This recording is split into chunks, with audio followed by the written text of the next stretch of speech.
सबको प्रणाम। इस कार्यक्रम में आपका हार्दिक अभिनंदन, भद्र स्वागत। There haven't retake in real life. Real life में रीटेक नहीं है। यूँ समझिए, किसी का बाइक एक्सीडेंट हो गया। एक्सीडेंट होने के बाद अगर वो सोचे मेरे को धीरे चलाना था, मेरे को सिग्नल्स का पालन करना था, मेरे को टर्निंग लेते समय इंडिकेटर देना था, स्लो कर कर देखते हुए जाना था, वैसे अगर कुछ भी सोचे, क्या कोई फ़ायदा है? कोई फ़ायदा नहीं है, क्योंकि एक्सीडेंट हो चुका है। ठीक वैसे ही जीवन में जो भी आप करेंगे, हर चीज़ को करने से पहले सोचकर उसे समझते हुए करना चाहिए, क्योंकि करने के बाद कुछ भी सोच के कोई फ़ायदा नहीं है। कहने का तात्पर्य ये है, कोरोना महामारी का इस दिनों में हमें हर चीज़ की पालन करना चाहिए। सरकार की हर कानून कायदे को मानना चाहिए। देखिए, हम कोई कानून की पालन करते हुए हम सोचते हैं कि हम किसी के ऊपर एहसान कर रहे, ना जी, हम खुद के ऊपर एहसान कर रहे। हम खुद के परिवार के साथ साथ देश के ऊपर, देश की सुरक्षा करने के लिए सहायता कर रहे। That's it. हम किसी पे एहसान नहीं कर रहे। इसके प्रतिफल भी हम ही भुगतेंगे। और वो ये बीमारी ऐसे महामारी है, इतना भयंकर है, एक व्यक्ति को मान लीजिए ये बीमारी ग्रसित हो जाए तो उससे उनके घर वाले भी नहीं छूएंगे।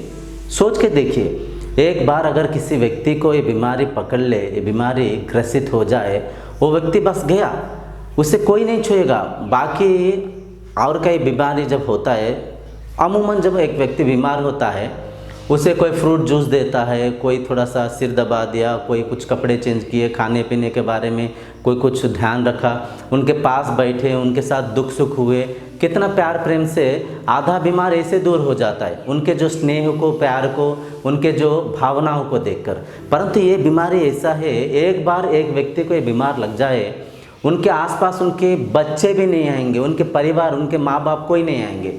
इसके कारण इतना भयंकर बीमारी है, सेकंडों में एक से दूसरों को ट्रांसफ़र हो जाता है। तो यहाँ पे केवल हमें परहेज करना ही चाहिए।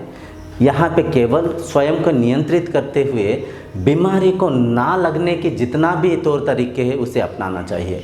सरकार के साथ सहयोग करना चाहिए, क्योंकि लगने के बाद हम सोच के कोई फ़ायदा नहीं है ना। लगने से पहले ही हम उसे समझना चाहिए और हर एक नियम निबंधन की पालन करना चाहिए। अपने सबको समझाना चाहिए। और इस महामारी वाला इस दिनों में एक दूसरे के साथ सहायता करना चाहिए। हम छोड़िए, बाहर किसी को दान पुण्य ना करें, कम से कम अपना फैमिली, अपने जो रिलेटिव्स कौन वीक है, किसके पास थोड़ा धन की कमी है, ऐसे होते हर एक रिलेटिव। देखिए, कृष्ण भगवान के भी सुदामा रूपक मतलब साथी थे। तो ऐसे नहीं बोल सकते कि मैं बिल्कुल अमीर हूँ, मेरे पास कोई, मेरे रिश्तेदारी में कोई गरीब व्यक्ति ही नहीं है। होंगे, कम से कम उनको सहायता करिए। कोई धन की, कोई खाने की, थोड़ा बहुत राशन लेके उनको दे दिए। और अपने साथ कई लोग जुड़े हुए हैं, जैसे कि हम कोई एक फैक्ट्री चला रहे तो कई एम्प्लॉइज़ है, कम से कम उन्हें तो हम सहायता कर सकते। उनके जो वो तनख्वाह को काटना नहीं चाहिए, उनके जो भी ज़रूरतें हैं उन्हें थोड़ा सा पूर्ण करना चाहिए, जिसके प्रतिफल स्वरूप यूनिटी बढ़ेगा अपना। हम स्वयं को भी सुरक्षित रख पाएंगे, अपने से जुड़े हुए हर किसी की सुरक्षा के बारे में सोच पाएंगे, जिसके प्रतिफल स्वरूप इंसान में इंसानियत बढ़ेगा।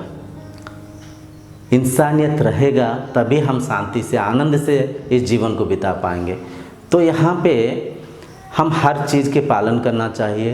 किसी के भी कोई भी कानून कायदे को हम उटपटांग से सोचते हुए, उससे नेग्लेक्ट करते हुए हमें मतलब कुसंस्कारित होकर कोई कुकार्य नहीं करना चाहिए, क्योंकि इसका परिणाम को हम ही भुगतेंगे।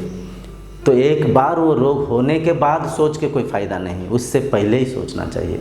इस कार्यक्रम को यहीं पे रखता हूँ। आगे आगे हम और कई सारे बातें चर्चा करेंगे, क्योंकि मन एक ऐसी चीज़ है, जब सच को डीपली समझ पाता है तभी उसके ऊपर अमल करता है। ज्ञान जितनी गहरी होगी तभी उस ज्ञान के द्वारा उस चीज़ की पालन करना शुरू करेगा। इस कार्यक्रम को यहीं पर रखते हुए अगले कार्यक्रम तक आपसे विदाई मांगता हूँ। तब तक के लिए प्रणाम।